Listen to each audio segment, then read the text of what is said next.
नमस्कार। आप देवेंद्रपाल भारती की तरफ से ये वीडियो देख रहे हैं। आज हम पढ़ेंगे कक्षा 10 विज्ञान का पाठ संख्या जो 7 है, जिसका नाम है परमाणु सिद्धांत, तत्वों का आवर्ती वर्गीकरण एवं गुणधर्म। तत्वों का आवर्ती वर्गीकरण एवं उनके गुणधर्म। अब हमने पढ़ना है इसके अंदर। कल हमने पढ़ा था डाल्टन का परमाणु सिद्धांत। डाल्टन महोदय ने अपने परमाणु सिद्धांत में 6 बिंदु बताए थे। आज हमने पढ़ना है थॉमसन का परमाणु सिद्धांत। कल पढ़ा था हमने किसका? डाल्टन का परमाणु सिद्धांत। जैसा कि पाठ का नाम ही क्या है, परमाणु सिद्धांत, तो हम पढ़ेंगे हम परमाणु सिद्धांत का। आज पढ़ेंगे थॉमसन का परमाणु सिद्धांत। थॉमसन के परमाणु सिद्धांत का दूसरा नाम होता है प्लम पुडिंग सिद्धांत। प्लम पुडिंग एक यूरोपीय कंट्री में खाई जाने वाली मिठाई का नाम है भाई, प्लम पुडिंग सिद्धांत। अब क्या होता है प्लम पुडिंग सिद्धांत, तो सुनिए भाई। थॉमसन महोदय क्या बताते हैं? थॉमसन महोदय बताते हैं कि परमाणु है वो 10 की घात -10 मीटर आकार का एक धनावेशित गोला होता है। परमाणु 10 की घात -10 मीटर आकार का एक कैसा गोला है? धनावेशित गोला। जैसा कि आप चित्र में देख सकते हैं, पूरे का पूरा जो गोला है ये धनावेशित है और इसको उसने क्या कहा? परमाणु कहा। और इस धनावेशित गोले में समान मात्रा में, यानी जितना धनावेशित भाग है उतनी ही मात्रा में, धनावेशित गोले में समान मात्रा में क्या होता है? ऋणावेशित इलेक्ट्रॉन धसे रहते हैं। ऋणावेशित इलेक्ट्रॉन समान मात्रा में उतनी ही मात्रा में वितरित रहते हैं। ये देखिए, समान मात्रा में जितना इसका द्रव्यमान उतना ही इसका द्रव्यमान। समान मात्रा है, जितनी इसकी मात्रा है धनावेशित भाग की, उतनी ही ऋणावेशित भाग की मात्रा है। अब कैसे लगे रहते हैं? उसी धनावेशित गोले में इलेक्ट्रॉन, ऋणावेशित इलेक्ट्रॉन उसी प्रकार लगे रहते हैं जिस प्रकार आपने तरबूज खाया होगा। तरबूज के लाल भाग के अंदर हमें काले बीज मिलते हैं। जिस प्रकार काले बीज लगे रहते हैं उसी प्रकार धनावेशित भाग में कौन लगे रहते हैं?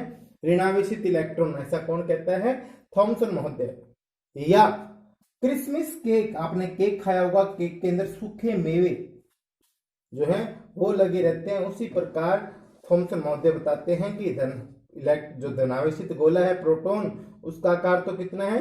10 की घात -10 मीटर, और इसके अंदर ऋणावेशित इलेक्ट्रॉन उसी प्रकार से लगे रहते हैं जिस प्रकार तरबूज के काले लाल भाग के अंदर काले बीज और क्रिसमस केक के अंदर क्या? सूखे मेवे। अब थॉमसन ने क्या कहा?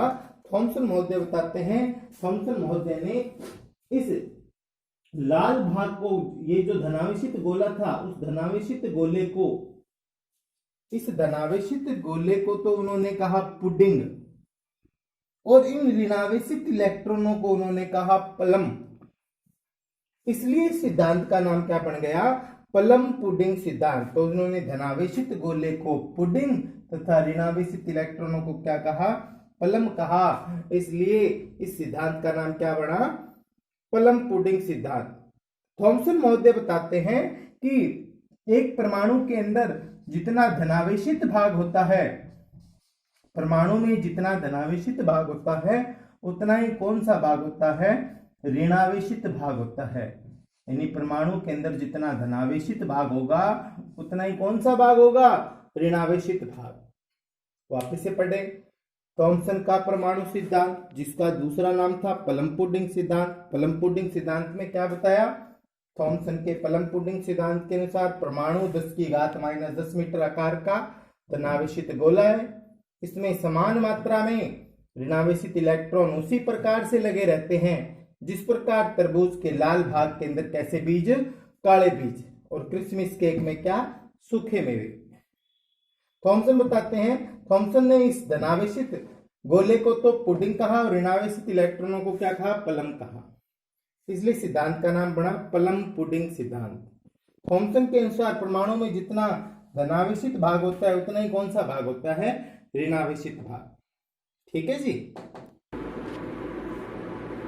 अब हमने पढ़ना है कि थॉमसन ने अपने प्लम पुडिंग सिद्धांत में ये बात बताई कि परमाणु के अंदर जितना धनावेशित भाग या धनावेश होता है उतना ही ऋणावेशित भाग होता है। अर्थात धनावेश और ऋणावेश क्या होते हैं? बराबर होते हैं। थॉमसन ने बताया कि परमाणु के अंदर जितना धनावेश है उतना ही ऋणावेश होता है, अर्थात धनावेश और ऋणावेश बराबर होता है, जिसके कारण परमाणु विद्युतीय रूप से क्या होता है, उदासीन होता है। वापिस से सुनिए, थॉमसन के सिद्धांत का दूसरा नाम क्या है, पलम-पुडिंग सिद्धांत।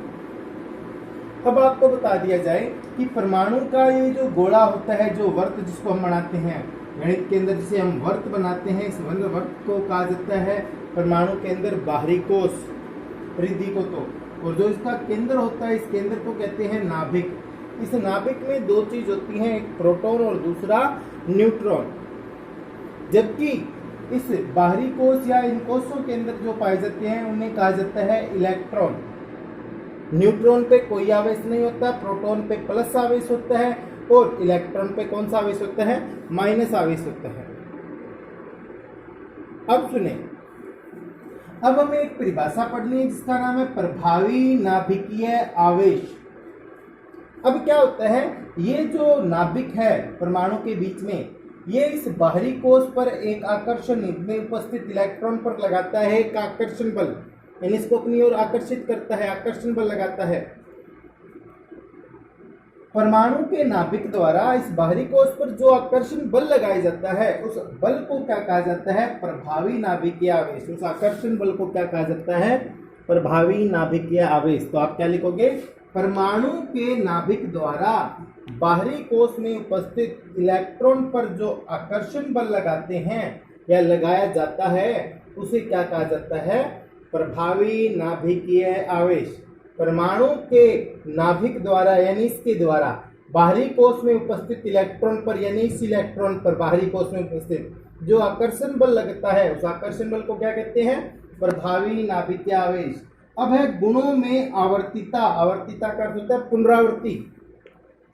तो जब तत्वों को उनके परमाणु क्रमांक के आधार पर आवर्त सारणियों में व्यवस्थित किया जाता है, आवर्त सारणी में व्यवस्थित किया जाता है परमाणु क्रमांक के आधार पर, तो उनके इलेक्ट्रॉनिक विन्यास में क्रमिक परिवर्तन, क्रम से परिवर्तन को कहते हैं क्रमिक परिवर्तन। जब तत्वों को उनके परमाणु क्रमांक के आधार पर व्यवस्थित करेंगे तो उनके इलेक्ट्रॉनिक विन्यास में क्या होगा, क्रमिक परिवर्तन। इलेक्ट्रॉनिक विन्यास में क्रमिक परिवर्तन से क्या होता है, गुणों में भी क्या होता है, क्रमिक परिवर्तन। इलेक्ट्रॉनिक विन्यास में क्रमिक परिवर्तन से उनके गुणों में क्या होता है, क्रमिक परिवर्तन। और गुणों में होने वाले इस क्रमिक परिवर्तन को ही क्या कहा जाता है, गुणों में आवर्तिता। गुणों में होने वाले इस क्रमिक परिवर्तन को क्या कहते हैं, गुणों में आवर्तिता।